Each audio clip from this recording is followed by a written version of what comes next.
A flooded home or business is never easy to deal with. The memories that are lost that you cannot replace. And Aquadam can be another tool in your arsenal to protect your home or business from the hurricane storm surge or the king tides. Look us up online at aquadam.net or give Aquadam a call at 707-764-2119. We can help. Consider advertising on the Opperman Report. We have excellent advertising rates for you. The advertising rates are very affordable. Once your ad goes up and we play the show on the podcast and on the YouTube channel, those ads stay up there forever. And then we play repeats every single night of classic Opperman Report shows. And your new ads will be inserted into those repeats that play every single night. So the saturation is incredible, and the rates are very affordable. Contact me at oppermanreport@gmail.com. If you're in for the fight of your life, stop screwing around and contact KMD Law. Available 24 hours, 7 days a week. Just log into kmdlaw.com, or you can call toll-free 833-4KMD-LAW. It doesn't matter how imposing the opposition may be, because the team at kmdlaw.com are battle-tested and fierce. They will not stop until justice prevails. Contact KMD Law. Emailrevealer.com. Go to emailrevealer.com. We handle adoption investigations, infidelity investigations, email tracing, locate or identify somebody from as little as an anonymous email address. Someone owe you money? Back child support? We can find that deadbeat and even assist you in obtaining a judgment and recover that judgment for you. Emailrevealer.com. Digital forensics, computer forensics, cell phone forensics, recover deleted text messages. Create a report that you can use in court. Emailrevealer.com, 800-572-9762. Hey guys, if you like the show and you want to show your support, check out the Opperman Report Patreon. We have all the shows that you hear Monday through Friday on AM/FM radio, but we cut out the ads, so you can hear that content ad-free. The Opperman Report Patreon, you should stop there once a day and check out what's going on over there. That's Opperman Report Patreon. It's the Opperman Report. Join digital forensic investigator and PI Ed Opperman for an in-depth discussion of conspiracy theories, strategy of New World Order resistance, high-profile court cases in the news, and interviews with expert guests and authors on these topics and more. It's the Opperman Report. And now, here is investigator Ed Opperman.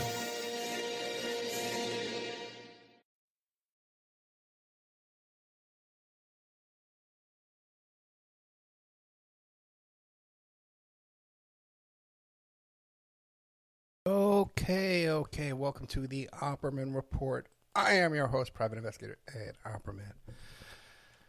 Oh, boy. Okay, welcome to the show. I'm your host. If you need to locate me, get a hold of me at oppermaninvestigations@gmail.com.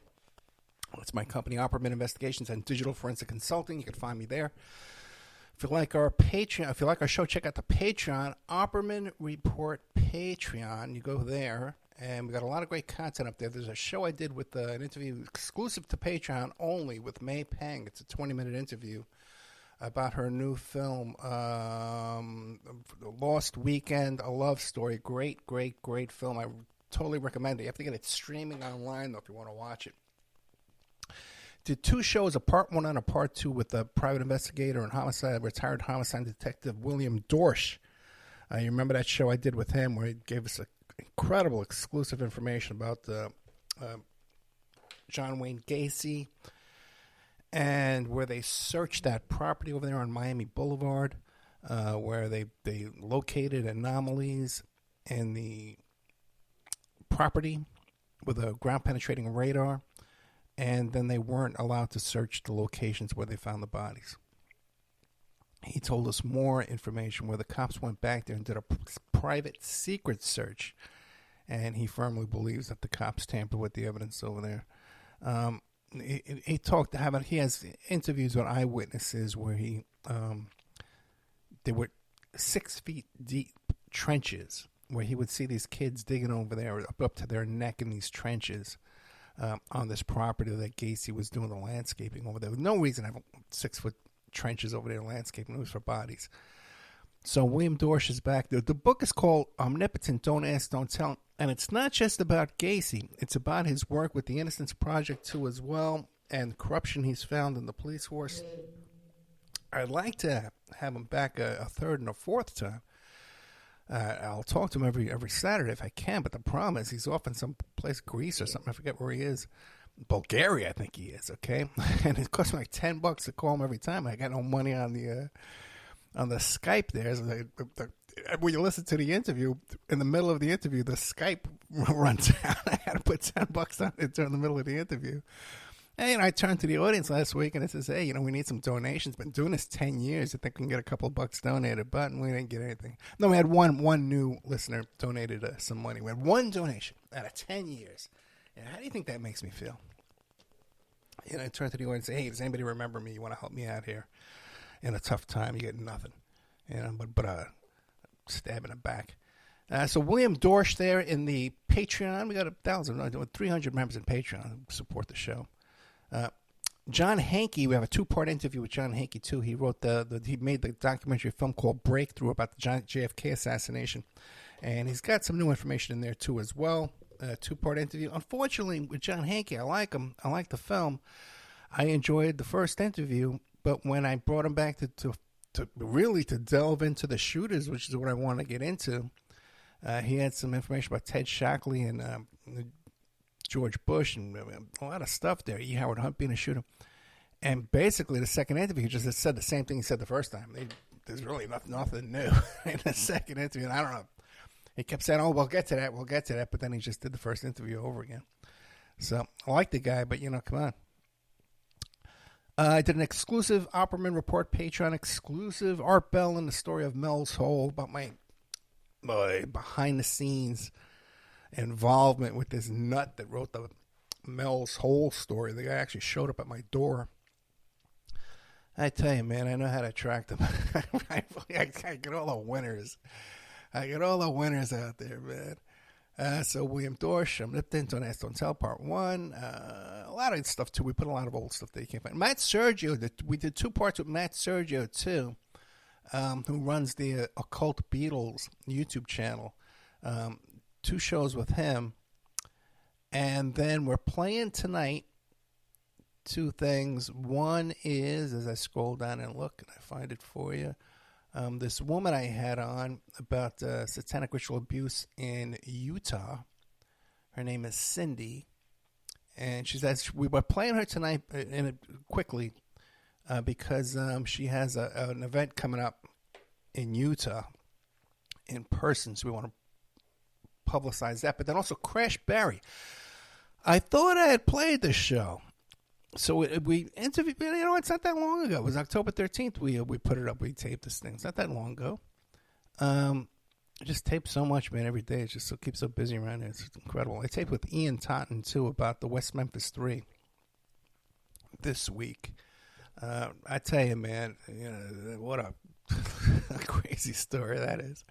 But Devils and Dirtbags, Crash Barry is a longtime radio talk show host. He's an investigative reporter up in Maine where that crazy shooting just took place.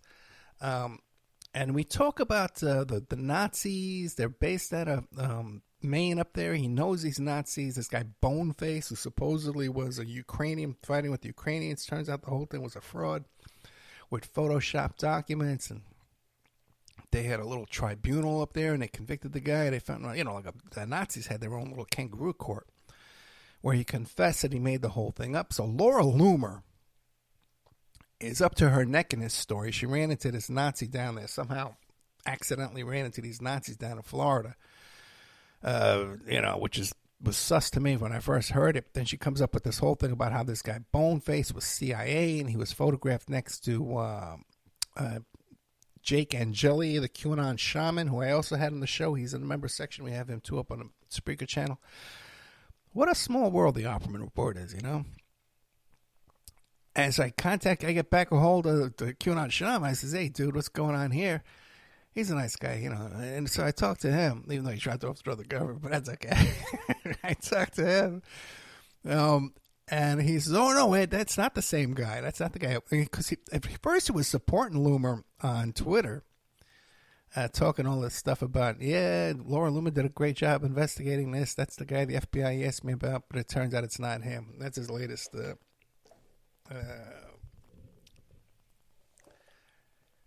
retelling the story. Okay. What else is going on? Check out my TikTok, Ed Opperman TikTok. It's not Opperman Report. It's the Ed Opperman TikTok. But Opperman Report is a hashtag on TikTok with like 40,000 views, hits there, whatever you call that. And check out my Ed Opperman TikTok, though. We only have like 800 or 900 followers. So when you get to 1,000, you could do live broadcasts and stuff. So I plan to be making more use of the TikTok. The fellows from the May Brussels Project are helping me out now, making some TikToks for me. And I was talking to someone from the May Brussels Project too today, someone else, and we're going to be doing a thing with them where they're making a video of all the people who died mysteriously in the JFK assassination for the anniversary of JFK assassination coming up in November. And we're going to be playing that on our YouTube channel and our Rumble channel. We'll put everywhere we can to help support the May Brussels Project. And as you know, we play the May Brussels repeats on Sunday morning, Brunch with Brussels. It's not what it's called. That's what I call it.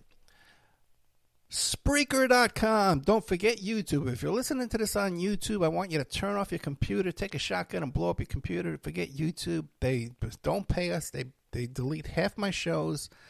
They demonetize me. They delete stuff without asking. Half the stuff doesn't get put up there anyway. If you want to hear the show, you can go on your phone. You go to the App Store. You get the Spreaker app for free. You put in Opperman Report. You'll get a notification when the show comes on. I get 10% more from those ads on there, too. What do you call it? Better audio. It's much better audio. There's a chat room. You get an email notification when we put up new content. And I do a live show every Friday night that you'll never miss the live show. Ed, when do the shows air? I can't tell when the shows air. Get the Spreaker app. You'll know when they air. Plus, I play repeats every night of the week. Always working for my audience, man. I do so much for you. Do so much for my audience. I love you so much. Okay, let's take a look at the old notes and see what we got here. I told you what's coming up tonight, the Utah Satanic Ritual Abuse and the story about Boneface and the Nazis up in Maine. Okay. I had this whole thing I wanted to talk about. A couple of things. I want to talk about Pete Peaches and the whole Richard Begenwald, the serial killer that I ran into. Because I'm back in touch with the grower from Tennessee. I don't know if I'm going to have time to do that tonight. And I got to be honest with you, I got a splitting headache because the people upstairs have been banging and sawing and remodeling the apartment upstairs for like the past week, like all day. And then they do it like all night up until like 8 o'clock, 9 o'clock at night. It's just so damn rude. You know, when I moved in here, the woman who lived upstairs was this Eastern European lady, and she was like a sugar baby, you know, and she was, I guess, nice to me. You know, she showed up there like half naked a couple of times, telling me my lights were on the car. But when she was fighting with the sugar daddy and his wife, and she's got this Eastern European thick accent, and she'd be screaming on the phone. The first time I heard it, I thought it was a dog barking, running back and forth upstairs, slamming the windows and slamming the doors. And ultimately, the cops came a couple of times, and ultimately she trashed the whole apartment up there, just destroyed it. The furniture, and splashed paint around, and broke windows and cabinets and everything. And thank God she didn't like turn on the flood, you know, didn't flood the tub and stuff like that in the toilets, because I'd be flooded. So thank God she didn't do that. But she's gone now. I think the cops took her. And I did a show with Chuck Ocelli this week, and can check that out too. Recorded a show with him. That's going to be in the member section. I'll put up 2 on Spreaker. Keep an eye out for me on the Grassy Knoll. I'm going to be up there. I'm not going to that thing. Okay. All right, I'm not going to that thing. Let me get away from there.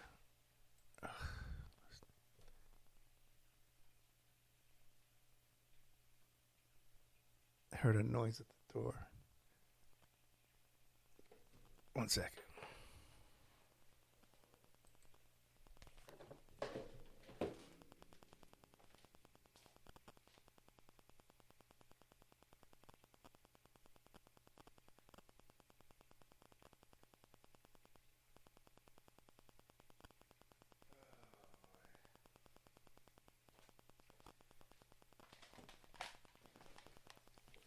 Hey, sorry about that, but I just heard some. I gotta check the perimeter, make sure no one's getting at me, man.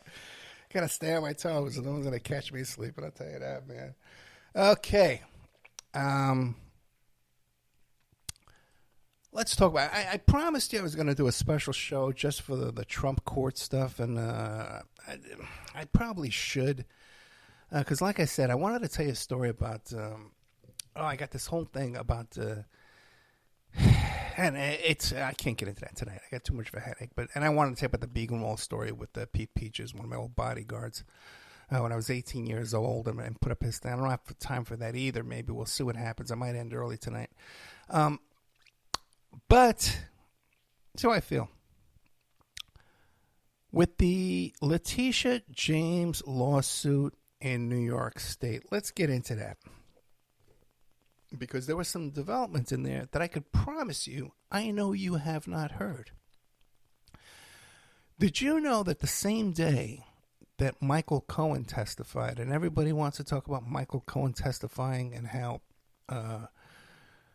he admitted to telling some lies, and, Trump had a meltdown, that after Trump caught him in, quote-unquote, a Perry Mason moment of admitting to some lies, Trump's team goes and asks for a summary judgment that, which would mean that a dismissal, that they requested that the judge dismiss the case based on this new information that they caught Michael Cohen in some lies.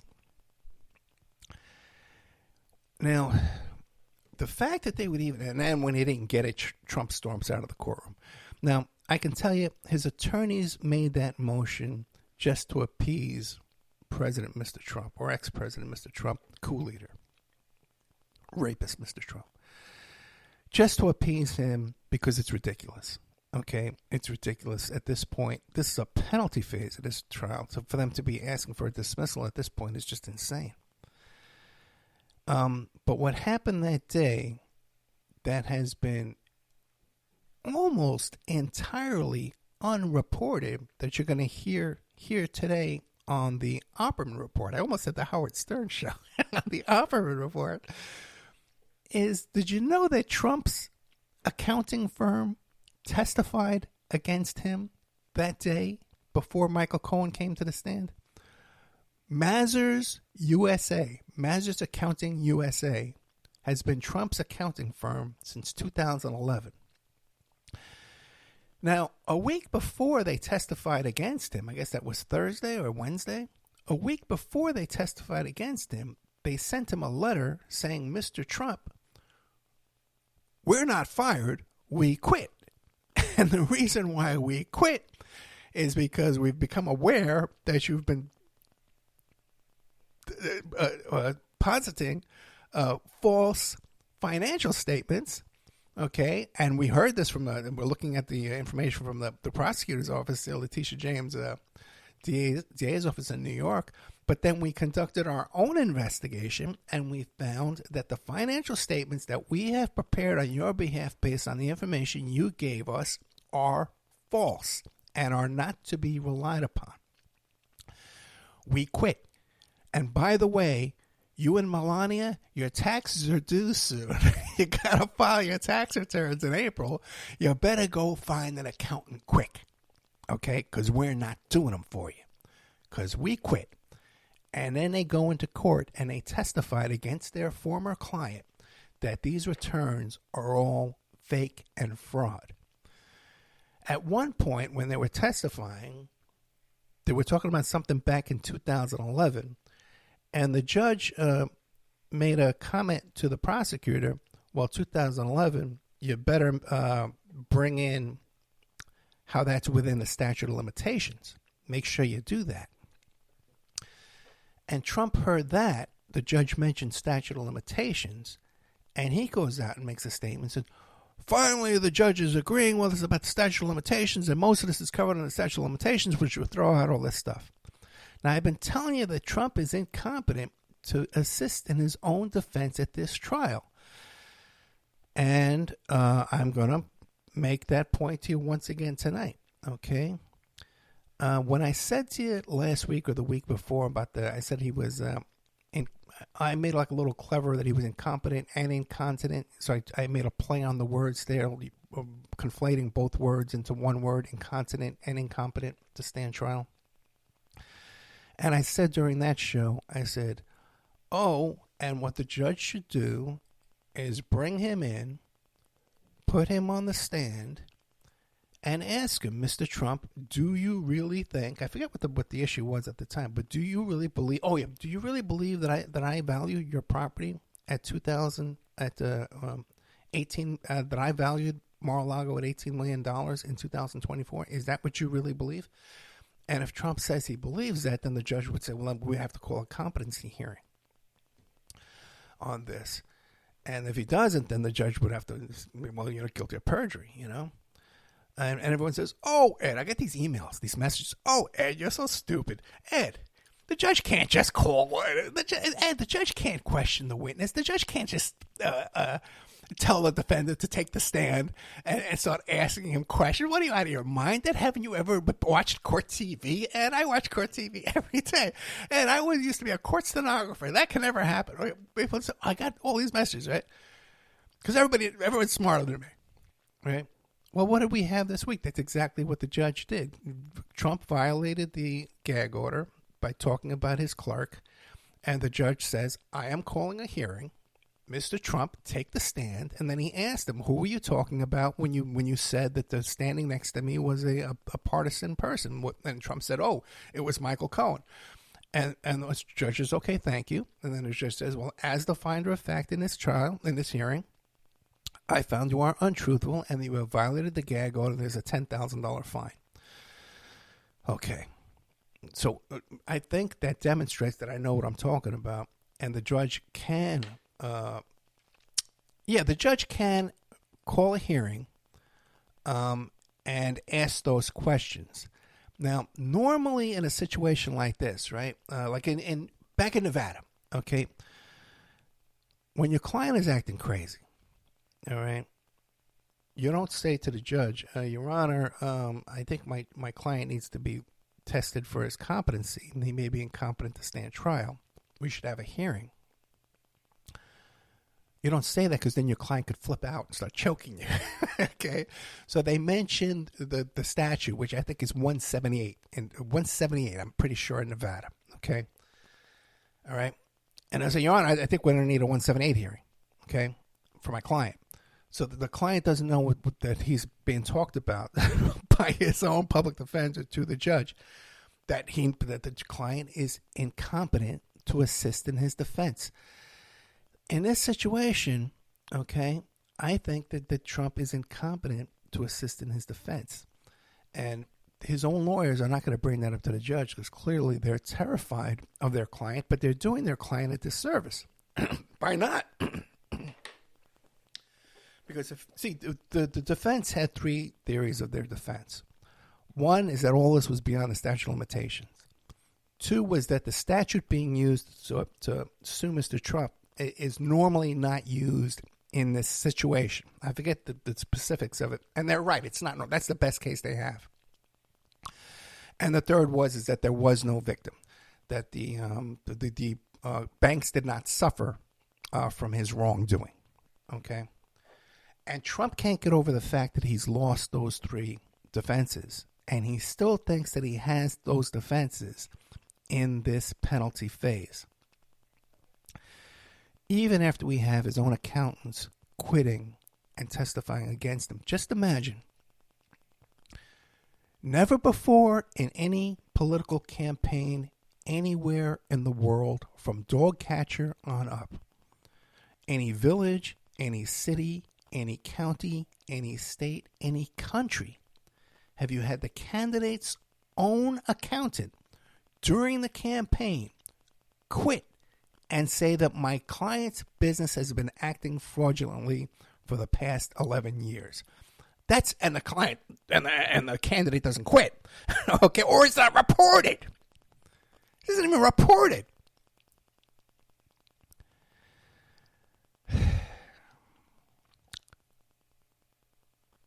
Now, the stuff about the value of the house and the statute of limitations, you might say, well, Ed, not every defendant is going to understand all the complications going on in their trial if it's a fraud business trial with all this technicalities and all this these rules and accounting and all this kind of stuff. But Trump is a graduate of the Wharton School of Finance, okay?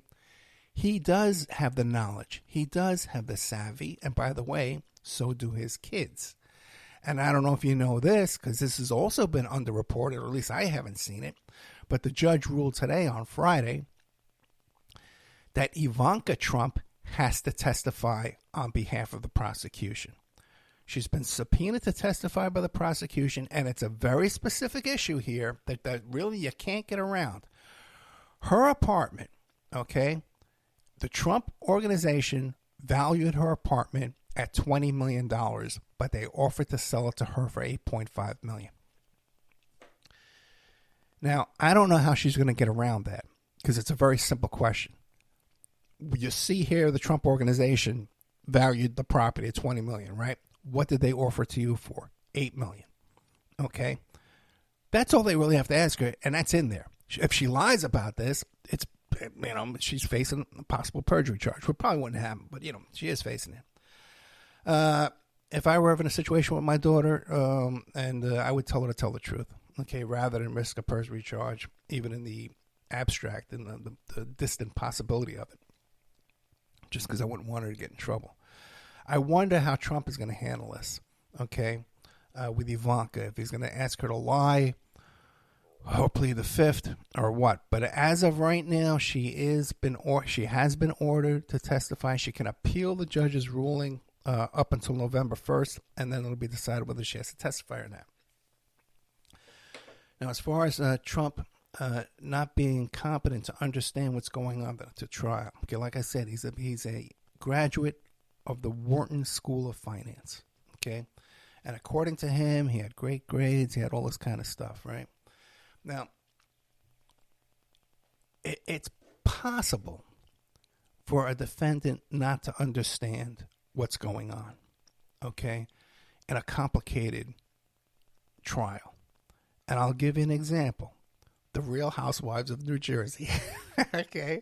Remember Joe Giudice, okay? The muscle guy, was Teresa's husband, right? First husband. They got out, they broke up. And he was doing all that bankruptcy fraud, okay? See, I read all those court documents on Joe Giudice because I was really into that whole story with him, right? And one of the things he was being charged with is that he had this young employee. She was like 18 years old. He hired this girl. And at one point, there was an allegation that he got caught having sex with her in the office there, And then he had to fire her because Teresa made him fire her. And he had sent this girl to get her notary license, that she could be a licensed notary. Then she would get a notary stamp and, notarize documents for Joe Giudice in his office there. When he fired her, he kept her stamp, okay? And he was notarizing things with her signature. And Joe Giudice, when you read, his response to this, he's saying, well, yeah, I hired her. Oh, we paid for her notary thing. That stamp belongs to the office. Okay? And when they were telling him, no, you can't do that, it's illegal for you to notarize things, he goes, well, we could have taken it across the street and got it notarized for $3. Like, he didn't understand he was committing a serious crime by stealing a notary stamp and notarizing documents. Okay? He didn't realize that. But Trump does realize. See, Trump should know what he's talking about. So he can't claim that he doesn't understand what's going on in the courtroom. if he doesn't understand what's going on in court, the stuff that he went to school for, it's just because of his age and his confusion. Okay, because it's clear to me, man, he's not assisting in his own defense. Okay, and people told me a couple weeks ago, hey, you're crazy. The judge can't force him to take the stand. You just saw it happen this week. And I also predicted on Chuck Ocelli, too, that he's going to wind up with a criminal contempt charge and spend the night in jail. I can almost guarantee it at this point. Okay, and guys, I've been batting 1,000. Who predicted everyone who flipped so far? I predicted the bail bondsman. I predicted Sidney Powell. I predicted Eastman, and then I predicted Jenna Ellis. I also predicted, I said, maybe Jenna Ellis, maybe Mark Meadows. Mark Meadows is cooperating with Smith, the D.C. prosecutor. Got 100% on this, guys. I know what I'm talking about. I know what I'm doing. All right, I'm not some fool. Now, Sidney Powell, by the way, is playing a real. I even went on Twitter and I tagged her and I tagged General Michael Flynn because she was Michael Flynn's lawyer. And I said, well, what does Michael Flynn have to say with Sidney Powell flipping? No response from these two. But then she's retweeting some stuff about Stop the Steal and extortion, stuff like that. She's kind of playing like the same game that Paul Manafort played where he said he was going to cooperate, then he didn't cooperate. Now, I know she signed her proffer the night before her guilty plea. Her proffer is like where you pretty much you tell the prosecutor everything you know. It's a free talk. Anything you tell them, they can't prosecute you for. They call it Queen for a Day, a free talk, or they call it proffer. But everything in that proffer now, she has to agree to testify honestly, and she has to turn over documents, any documents she has on Trump. Trump is in really, really, really bad shape. By the way, too, I know some stuff, but nobody else. I know some stuff. Should I tell you this? I'm not going to tell you this because a friend of mine told me, and I don't want to get him in trouble. But look for another state to be prosecuting Trump on election shenanigans, too, coming up shortly. Keep an eye out for that. I know what I'm talking about. So let's look through these notes. We may just end early. Ooh, get this, man. Hey, keep an eye. If you message me on Twitter, okay? People like to send me private messages on Twitter. And I want you to be really, really careful with that from now on. Be careful. If you want to tell me something, say, hey, I got something really important to tell you that we need to keep private between you and me, and we'll arrange another way to communicate. All right? There's no doubt in my mind that my Twitter account is hacked, and people are reading my Twitter messages. I knew they were reading the Twitter messages before, but what I discovered this week is that my Twitter account is following all these crazy accounts for no reason. First of all, they were following Elon Musk, and they were following Twitter. The X account and the Elon Musk account. I figure Musk probably did that when he took over. He had everybody follow him. So I can see maybe that happened. I know I definitely didn't follow him. I was even going to block him originally, and I still may block him.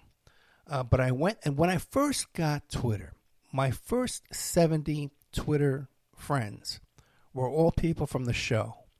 And they were all like CIA and organized crime and the people from the Falcon and the Snowman, spies and stuff like that, espionage people. It was a real ragtag bank robbers, all the guests from the show, people involved in the JFK assassination, real, and even still, there was a bunch now still too. But now I have, other things too in there. And the first 70 people, man, was like the rogues gallery. Okay, and I says, man, there's no way this account's not under surveillance.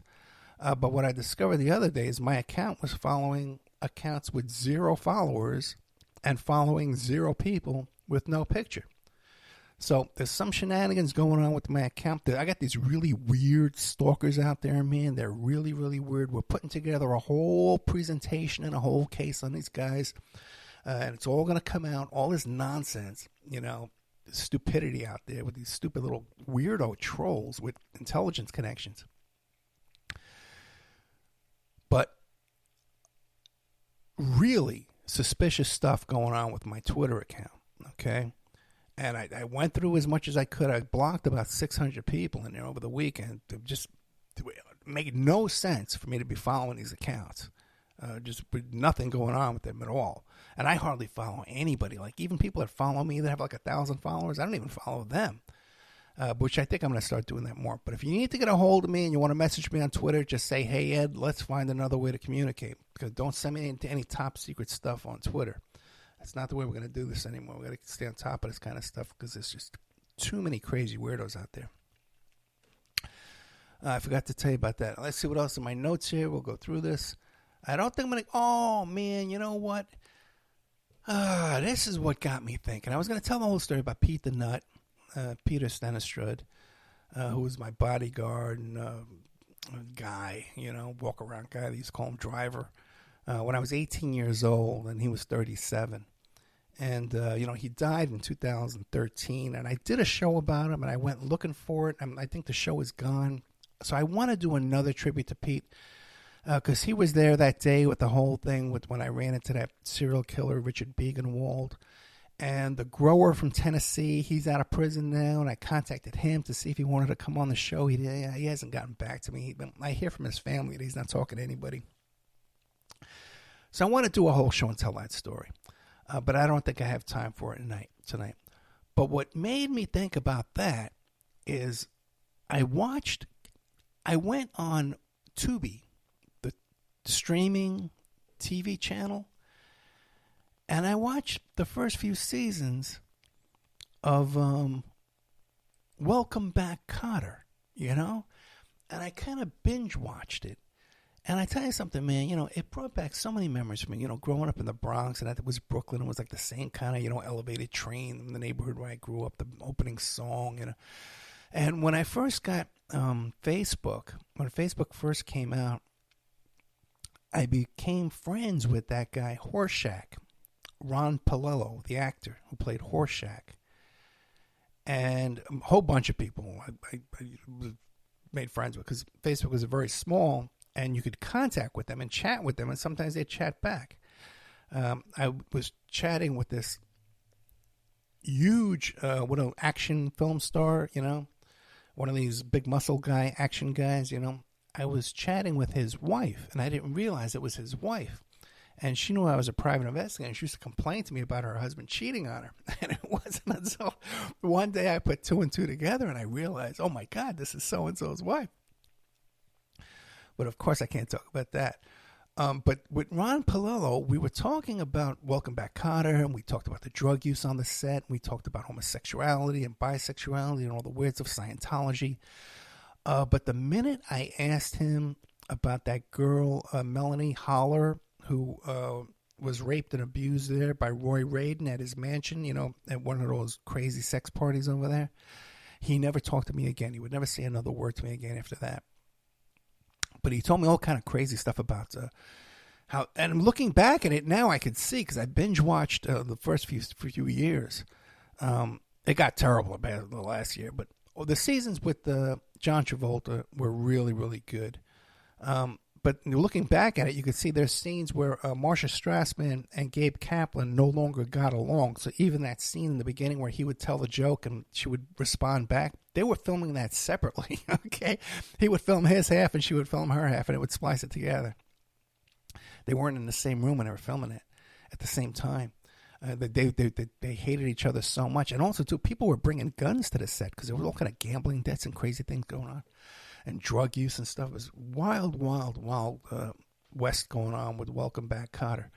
But when you go back and watch this, man, that John Travolta, for a young kid, had such comedic timing and such acting chops, man, for a kid that age, man. This kid was really, really talented, man. He, over the years, he's gone back and forth, some quality stuff, some not some quality stuff. But you go back to those first couple of seasons, man, this kid, his comedic timing is right on target, man. And his acting, staying in the role and stuff like that, and just character development of that character, man, was really, really impressive. Going back, watching that whole thing, Welcome Back, Kotter, I would definitely recommend people go back and do that. Let's see. I think I'm going to end early. Okay. I think I want to end early because there's two things I want to talk about. And one is, I'm saying, and plus it's so hard to focus on anything with all this. I mean, we're bombing now. We're bombing Syria, wherever it was, and there was a ground invasion of Gaza tonight.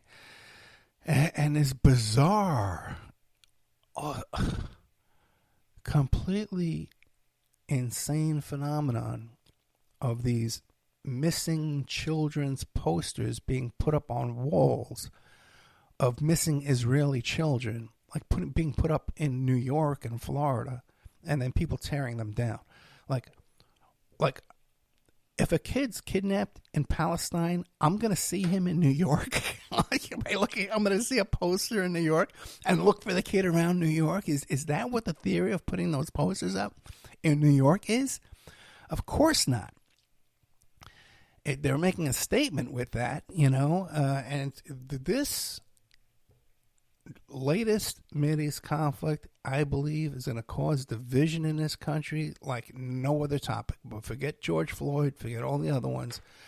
This lines are being drawn in the sand here, and they're ugly lines, okay, man? They're ugly lines.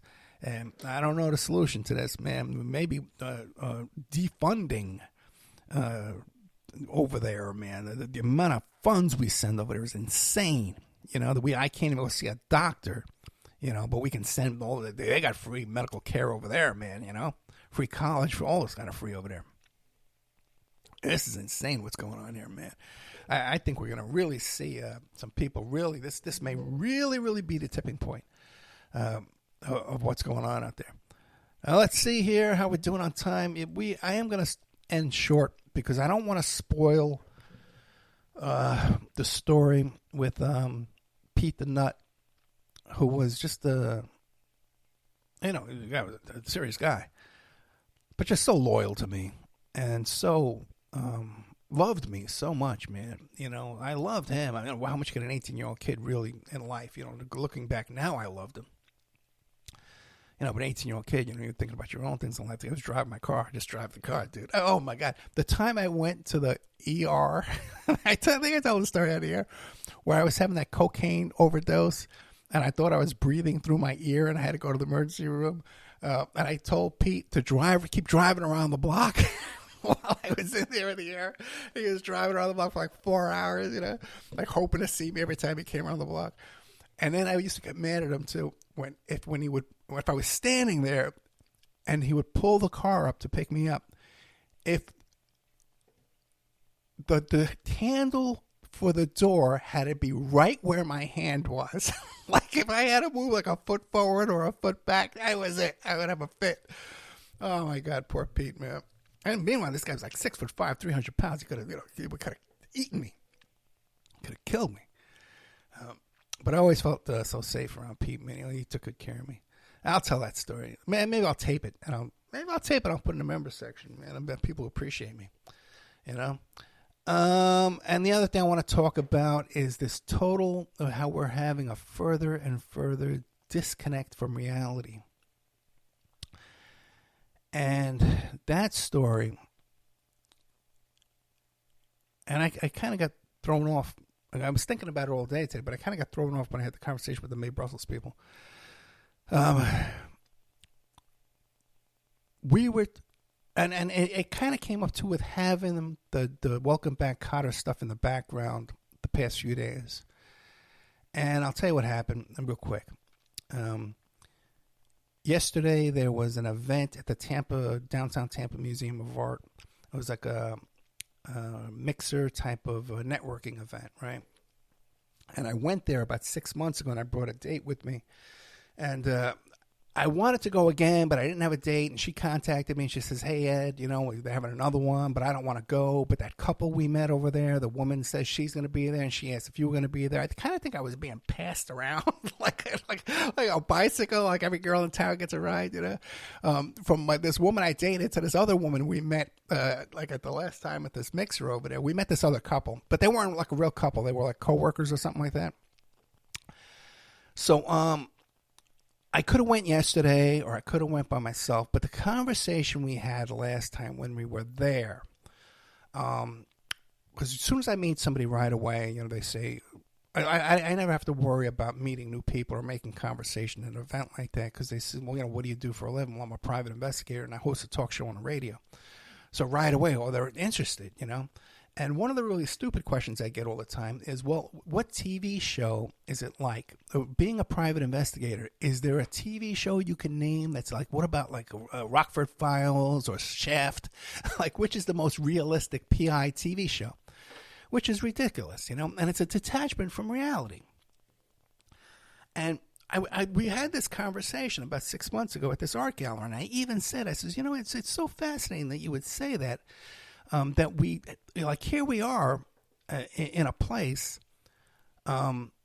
where people create this art and these exhibits and this stuff. It's people's creative art. And they build this whole building and this institution in order for us to have this place to come and view this art and discuss this art and these creative projects.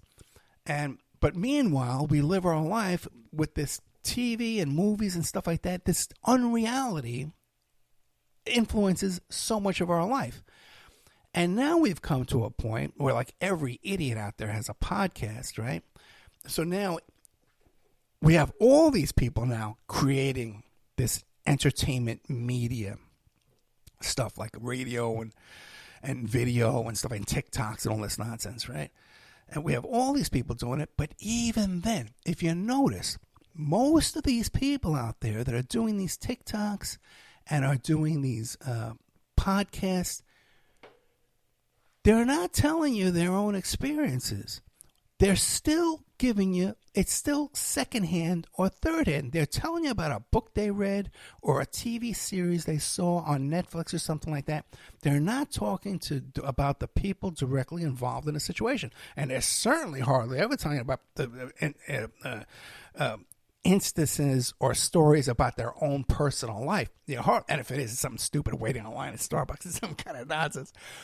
But even now that we have people who were once the audience now become the creators, their creation is still secondhand creation. And some of this stuff is so pathetic. You see, like some of these YouTubes and some of these TikToks, these YouTube shorts, where the guy's TikTok channel is just him standing there nodding his head and pointing at another TikTok reel playing.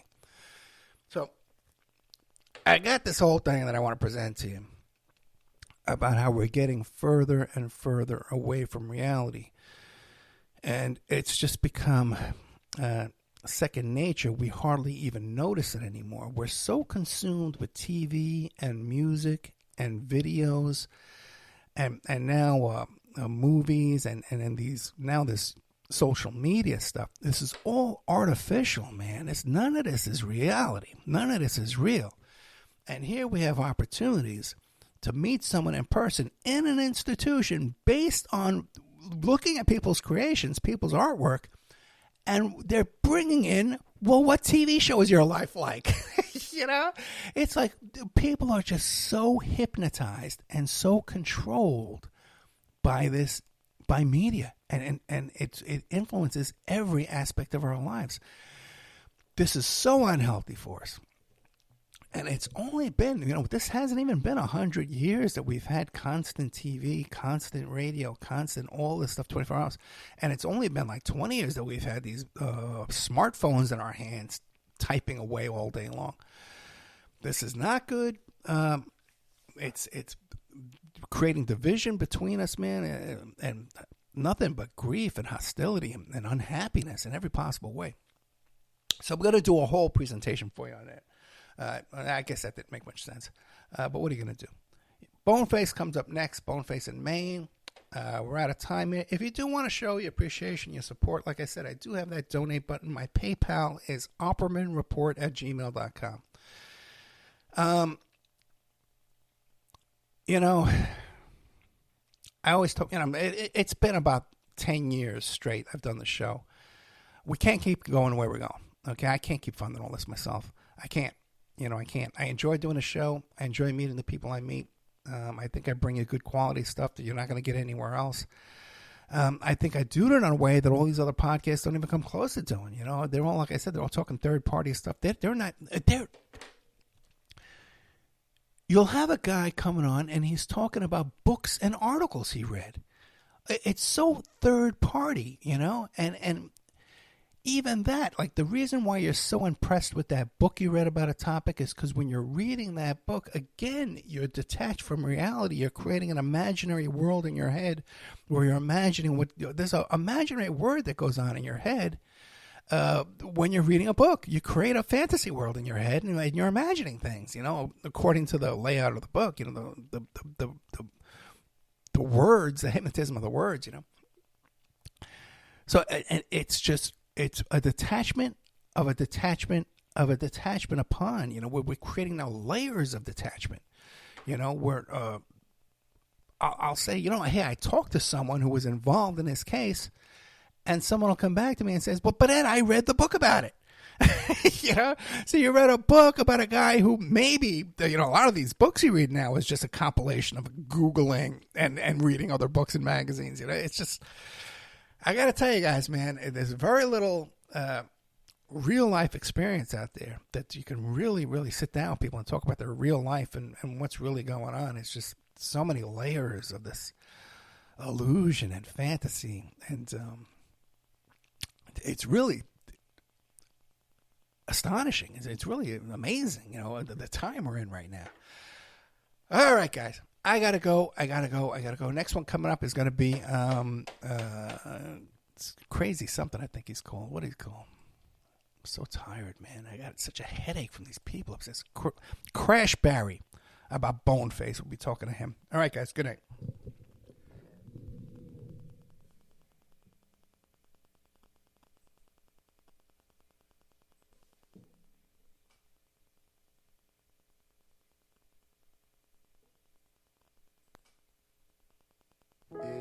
Everyone has gone away. Can you hear me? Can you hear me? No one cared enough to stay. Can you hear me? Can you hear me? You must remember me, oh man. I know that you can if you try. So just open up your eyes, oh man.